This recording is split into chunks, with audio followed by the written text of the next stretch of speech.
Hello students, last video में हमने classification of plant disease के बारे में देखा था।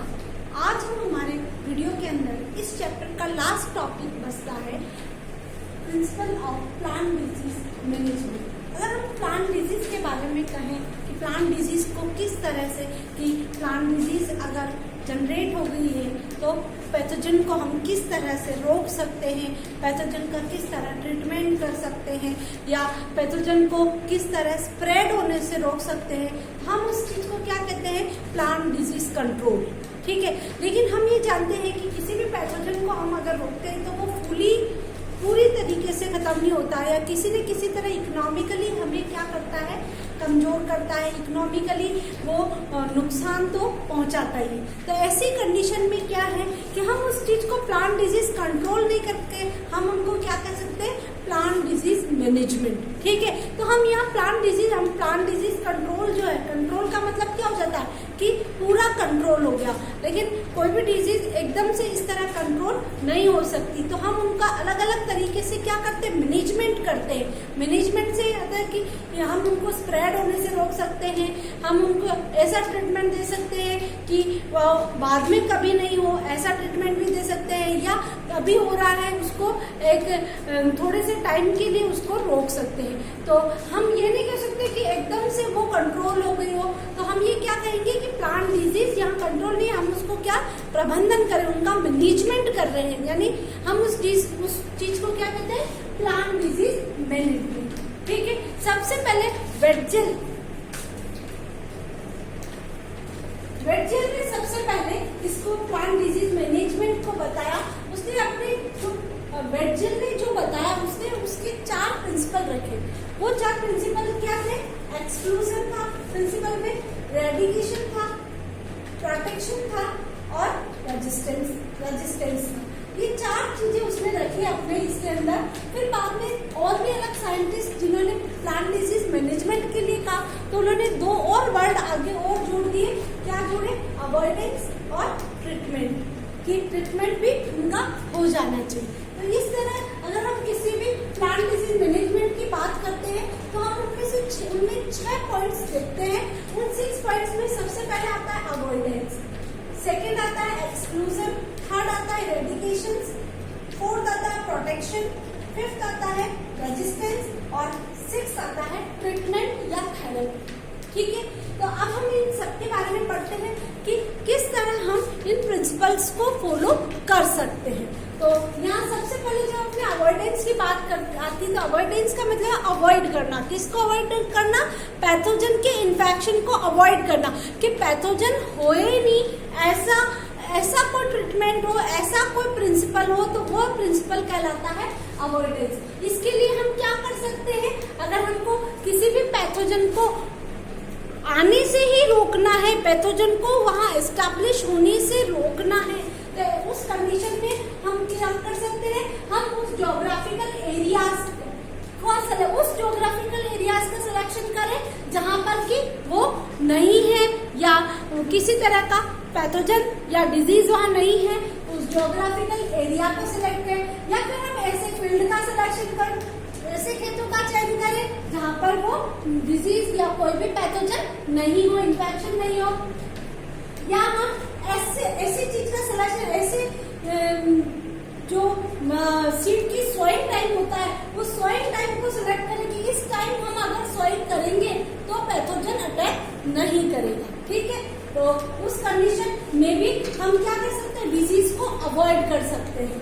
ठीक है, और हम अच्छी वैरायटी का सिलेक्शन करें। सिलेक्शन किसका करें, अच्छी वैरायटी का, उस वैरायटी का सिलेक्शन करें कि वो पैथोजन से रिलेटेड नहीं हो या पैथोजन उस पर अटैक नहीं कर सके। तो हमारे पास यहाँ पर अवॉइडेंस के किस का अवॉइड कर सकते हैं हम, किसके अवॉइड का मतलब है कि हम पैथोजन के अटैक होने से उसको बचा सके, किसी भी क्रॉप को पैथोजन अटैक से पहले ही बचा सके। ठीक है, तो हम पहले ऐसे ज्योग्राफिकल एरियाज का सिलेक्शन करें, अच्छे फील्ड का चयन सिलेक्शन करें, या जो बीज हम बोते हैं या सीड को हम जो टाइम है सोइंग का, उस सोइंग टाइम को भी सिलेक्ट करें कि इस टाइम पर हमको सोइंग करनी है, और उसकी कोई भी क्रॉप है उसकी अच्छी वैरायटी का सिलेक्शन करें। तो ये हमारे पास होता है सबसे पहला पॉइंट, अवॉइडेंस। सेकेंड पॉइंट आता है एक्सक्लूजन।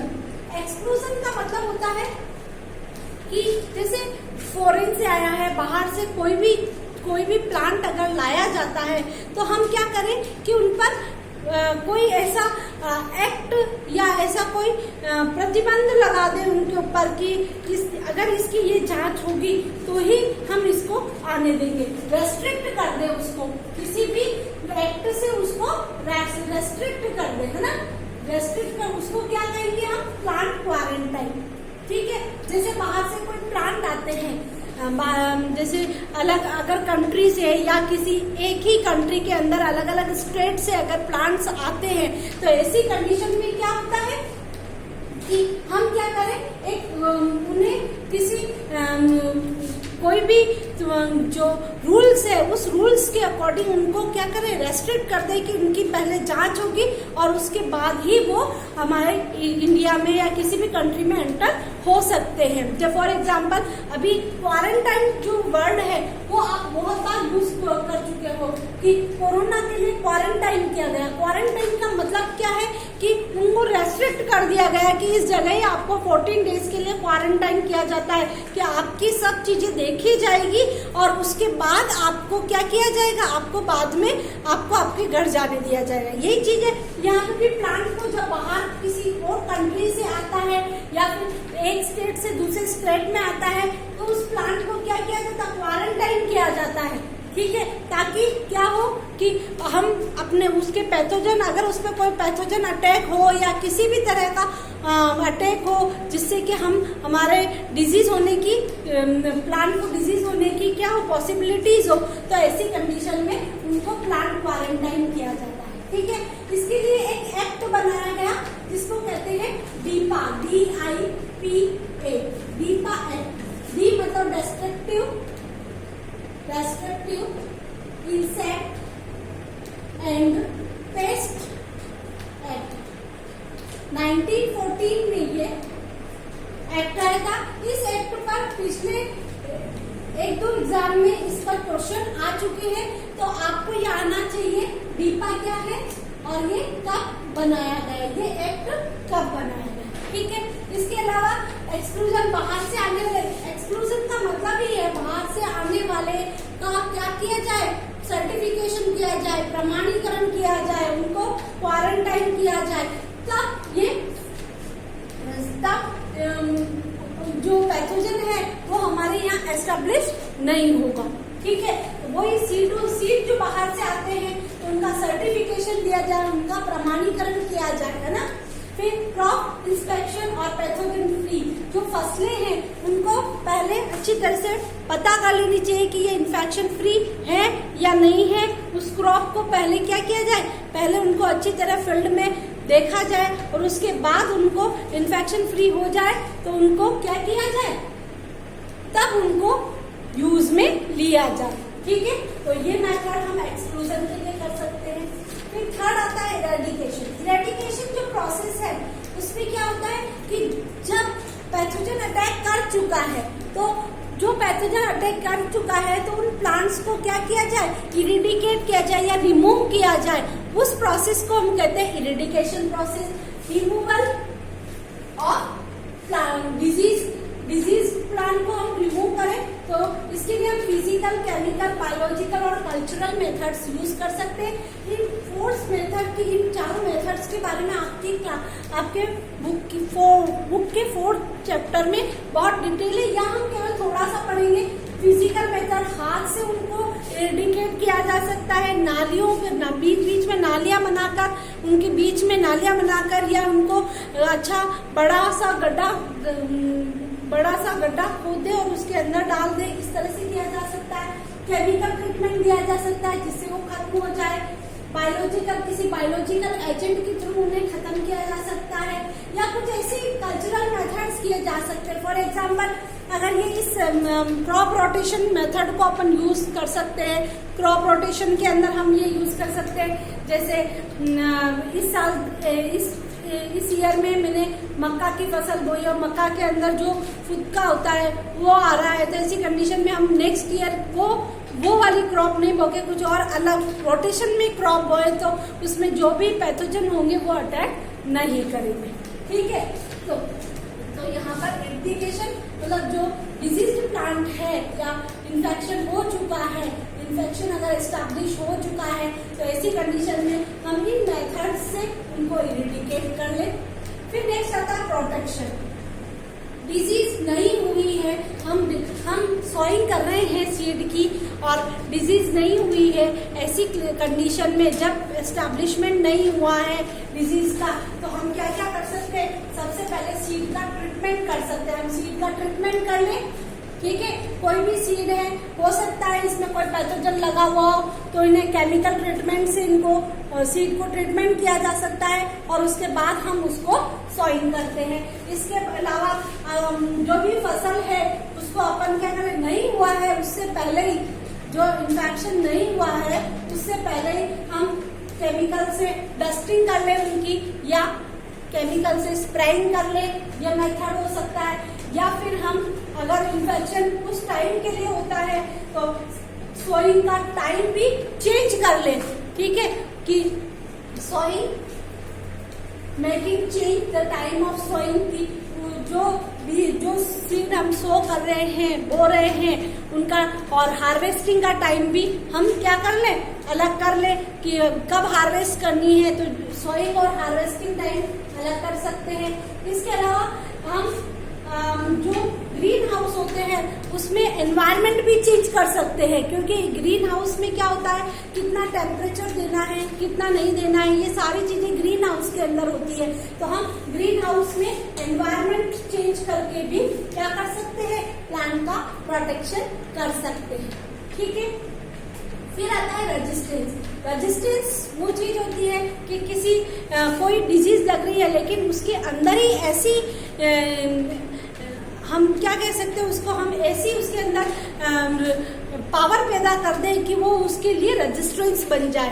ठीक है, तो वो पावर जो है वो किस किस से पैदा की जा सकती है, जैसे हाइब्रिडाइजेशन वेराइटीज का यूज करते हैं। इसके लिए हमें क्या चाहिए, रेजिस्टेंस वेराइटी चाहिए। जैसे एक फॉर एग्जांपल एक और बताते मैं आपको, जैसे बीटी कॉटन यूज किया जाता है, तो बीटी कॉटन में क्या है, सिंपल कॉटन के अंदर बीटी यानी बैसिलस थ्यूरेंजिनेसिस का जो जीन है वो ट्रांसफर किया गया, इसीलिए उस कॉटन को क्या कहेंगे, बीटी कॉटन। और बीटी कॉटन जो है वो जो अटैक करता है, बीटी कॉटन जो है वो रेजिस्टेंस वैरायटी है कॉटन की। ठीक है, तो जो बॉलवर्म अटैक करते हैं उसके ऊपर उनको वो खत्म कर देती है।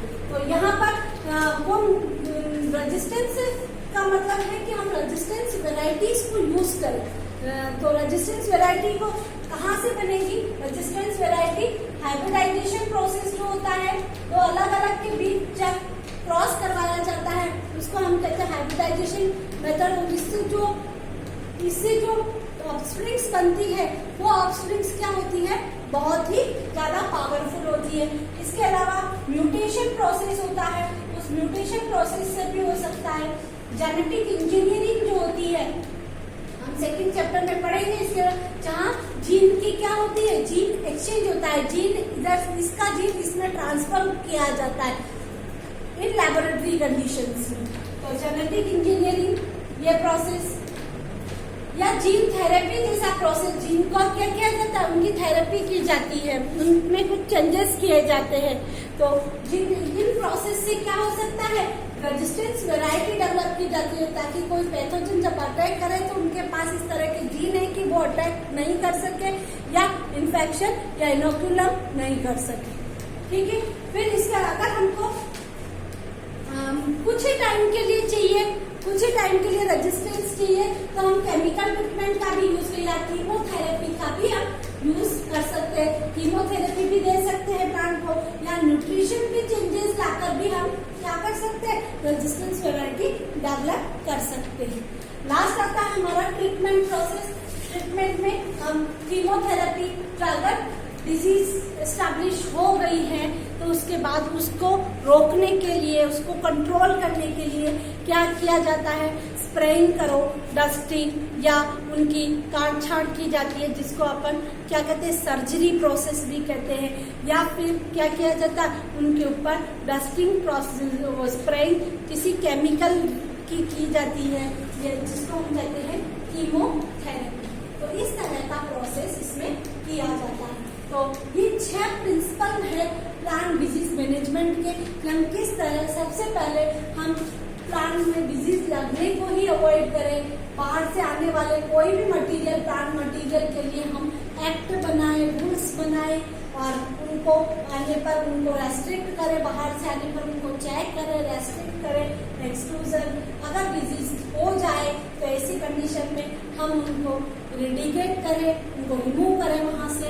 अगर प्लांट में कोई भी क्रॉप है, हम उनके सीड को सोइंग से पहले उनका ट्रीटमेंट करें, या उनके ऊपर केमिकल ट्रीटमेंट करें, डस्टिंग, या उसके बोने के टाइम में चेंजेस करें, या एनवायरनमेंट चेंज करें ग्रीन हाउस में, इस तरह का प्रोटेक्शन कर सकते हैं।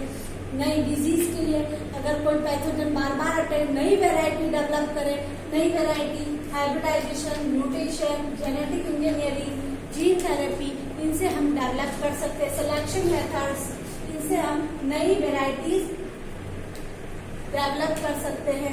लास्ट हमारे पास आता है ट्रीटमेंट। अगर इस्टेब्लिश हो गया है, कोई भी पैथोजन इस्टेब्लिश हो गया है, इन्फेक्शन हो गया है, ऐसी कंडीशन में हम कीमोथेरेपी करें, केमिकल से ट्रीटमेंट करें, या सर्जरी प्रोसेस करें, या स्प्रेइंग करें। ये प्रोसेस होते हैं प्लांट डिजीज मैनेजमेंट के। आज हम हमारे वीडियो में हमने principle of plant disease management देखा, और आज यहीं आपका ये चैप्टर जो है कंप्लीट होता है। नेक्स्ट चैप्टर हम अपने अगले वीडियो में स्टार्ट करेंगे। Thank you.